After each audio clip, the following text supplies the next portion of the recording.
Yo, what's going on, guys? This is Miasin. This is not an intro, but I'm forced to say that I'm going to be talking about the Link 5 monster, Saros, Eres, Kurnugias. Did I destroy the name? Probably. Anyways, before we start, friendly reminder to like, subscribe, blah blah blah. And yeah, so it's a Link 5 monster, 3000 attack that is a light and a fiend.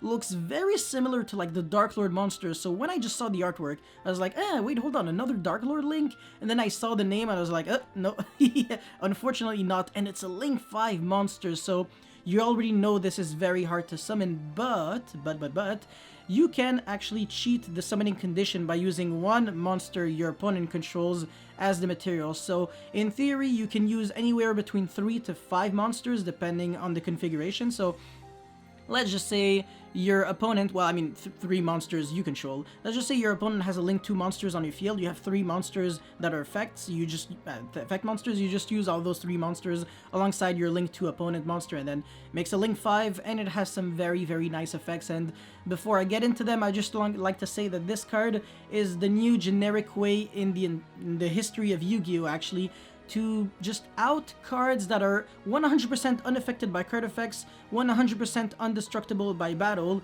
and also unkaijuable. So imagine just spending like 10 years summoning something that is like unaffected by everything in the entire alphabet, and then getting hit by this. You're like, oh, shit, time to KMS and FN.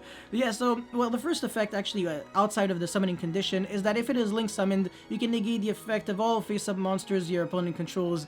So we're off to a great start because it's basically like a Dark Ruler no more.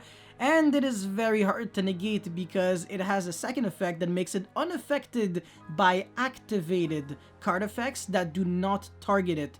So unfortunately, it is not like a real towers because there are still definitely quite a couple of ways to like just play around this restriction. First of all, it's only activated effects. So if you actually activate Skill Drain later on, the Skill Drain will negate this. Skill Drain is a continuous effect, not an activated effect.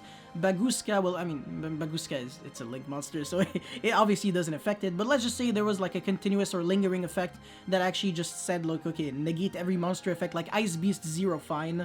That's like a really random example because outside of Black Wings, I don't know how you're making Ice...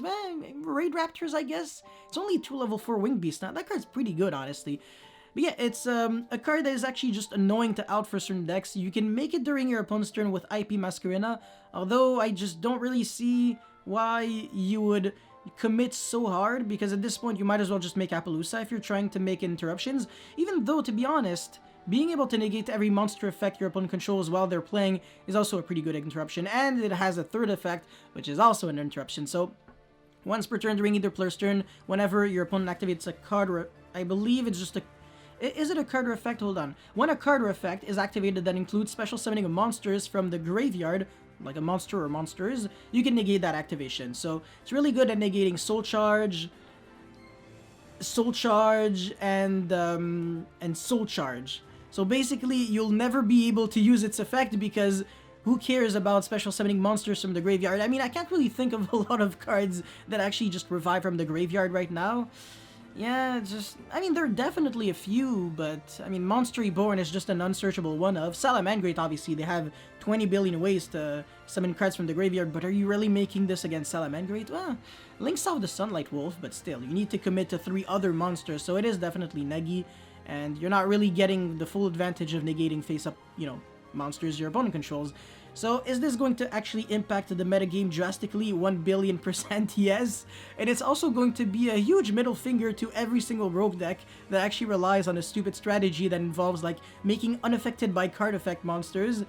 If your playstyle isn't proactive and you're not really trying to kill your opponent or interrupt them to death, and you're just sitting on big boss monsters, definitely not the way to go, especially since now, even if your monster is a Link 2 monster, it's even worse. Because the thing is, if it's a Link 3 monster, it doesn't change that much, because a Link 3 monster would only count as a Link 1 or a Link 3, so you would still need like 3 additional monsters on top of that will actually have to be on your field, but since it's a Link 3 or a Link 1, you know, you can't use it as a Link 3, so you have to use it as a Link 1, otherwise it'll be like Link 6 worth of materials.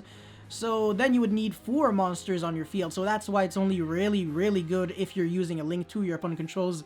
So if this is actually gigantic what I'm about to say. If you just go reveal danger, reveal danger, reveal danger, and your opponent has IP Masquerena, they basically have no other choice but to IP Masquerena for Unicorn or Appaloosa would also be a bad example, but they have to like IP Masquerena right away and get rid of that link too, otherwise it's going to be way too easy for you to get access to this, and if you summon this, you break the entire board in 1 second. So danger cards, if they ever get unlimited, it's going to be a problem because it is insanity in combo decks and control decks. Obviously, it's neither good in control decks, neither good against control decks.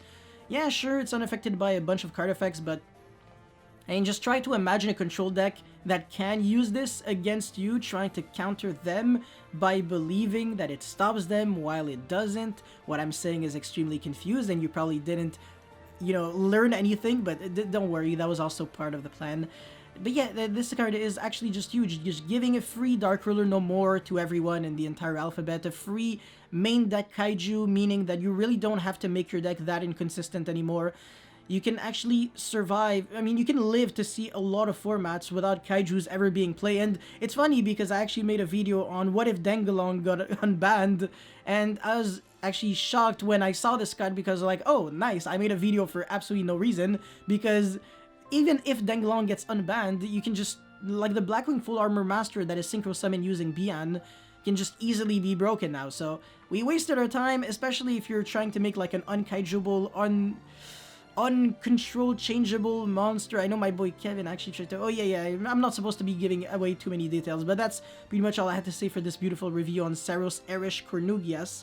Yes, my pronunciation on like demonic words or names is, you know, on point.